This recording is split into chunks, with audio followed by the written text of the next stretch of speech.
Now the math we're going to be doing in this unit is this math right here, this math right here, and this math right here. You have to know this, but you don't have to do the math with this in this unit. Does that make sense to everybody? You have to know this relationship exists, but we're not going to do any math with this relationship in this unit. Is everybody clear about what the expectations are in terms of this big picture of stuff? And most of this unit is all about this stuff right here. Okay? All right. Everybody got the notes down? Because I need to move on to something else here. No? Okay. That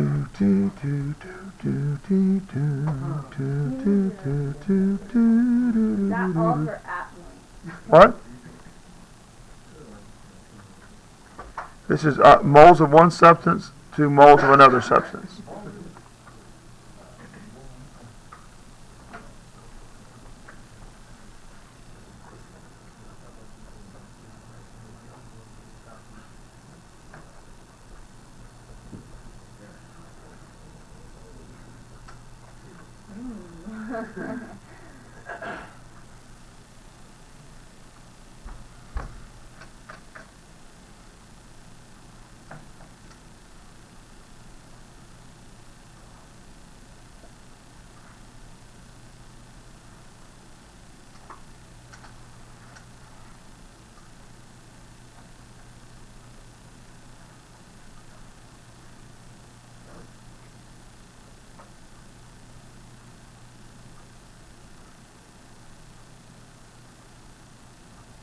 Okay, everybody got it copied down now?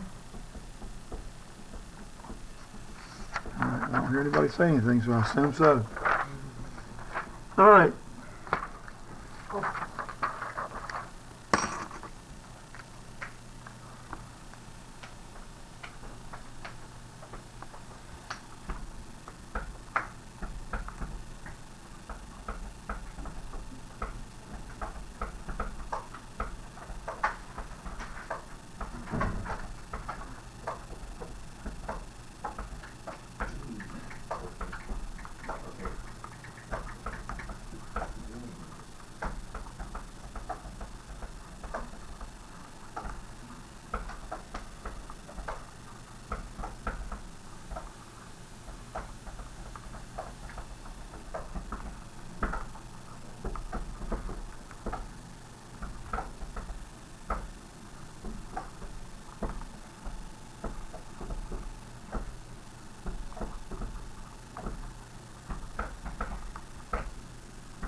Do your hands work too? CJ? Do your hands work too? Who was it? I heard that over here. Who was it over there? You should be writing. Everybody should be writing. You don't have to wait till I finish writing something to write it down. Write it while I'm writing it.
All right.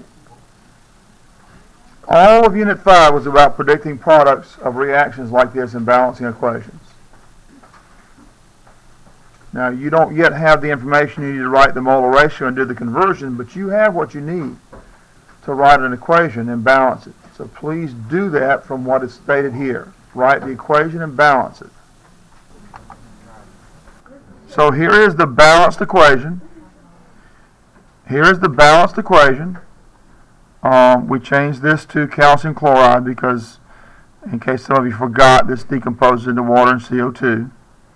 Okay? So this is what we're trying to get to. We're starting with 11.2 moles of hydrochloric acid. Okay? So that's our starting amount. And what do we always do with starting amounts? Write it over 1. Okay? 11.2 moles of hydrochloric acid. Put it over 1. And then what I said a moment ago was we're going to take the coefficients in front of the species we're going from and going to and use those to represent moles. So this coefficient here in front of HCl, hydrochloric acid, is going to represent 2 moles. Since 2 moles of hydrochloric acid matches the starting amount, I want that on the bottom. Just like all the other conversions we did. We match what's on the top of some part, whatever's left in the problem here, to put the conversion so that the units and species match down here. So we want 2 moles of HCl down here. It just comes from the coefficient. Okay? And then what goes on the top, CJ, is the part we're looking for. How many moles is that? How many moles do we have there? 1 mole of that. I don't understand. Like, what are we doing? We're doing a molar ratio. And we're using that molar ratio to convert from moles of one thing to moles of another. But why y'all make the equation? Because you have to have a balanced equation to write a mole ratio. Yes, Carolyn? There would have been a 2 if there was a 2 in front of the second example. Like, Well, yeah, if there was a 2 here, there'd be a 2 here. okay. It's whatever coefficient is in the balanced equation. So you have to balance the equation first. And then you use those coefficients to represent your mole ratio. Okay, I got it. Okay? So the one mole from That 1 right there that we imply is there because we don't write 1s in a balanced equation. Okay? So wherever your coefficient or your script number is, that's what you use? That's it.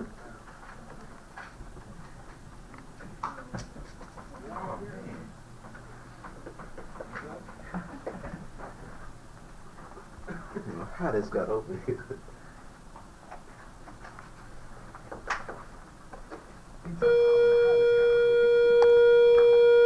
Okay, so we can cancel moles. We can cancel HCl. We're left with moles of calcium chloride, and that's what the problem is asking for, moles of calcium chloride. Okay?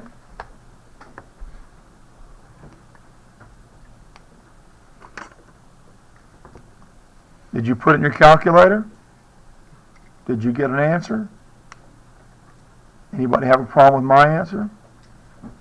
Anybody have a question about what I did? Yes. Did you just cross multiply? No, we don't cross multiply in here. Since this number is on the top and this is the bottom, we simply divide this number with that number. So you just Yeah, multiplying by 1s or dividing by 1s just give you the same answer. We kind of ignore, we can ignore the 1s, basically. Okay. So since this number is on the top of a fraction, this one's on the bottom, just divide this number by that number. That's it. do we have to put the 0, like 5.60? That was a question I hoped somebody would ask. Yes, you do. And here's why. Remember, these are counting numbers right here. So we don't use those when figuring out significant digits, right? We use the measured number or calculated number or numbers and choose the one with the least digits to figure out how many digits we need in our final answer. Since this is the only measured or calculated number and it has 3 digits, then this answer has to have 3 digits. If your calculator doesn't give you 3, You have to put a 0 on there. That's it. Yeah. Why is it 2 a calculated number? Because don't you have 2 of those? 2 more? But they're counted. We counted them to get this. This is actually like 2 formulas of this, right? Counted 1, 2. The coefficients are counted numbers. Just, you can think about it that way if you want. Where did the 2 come from? This 2, right there. I know, but how did it even get in the equation? How do you get this in the equation?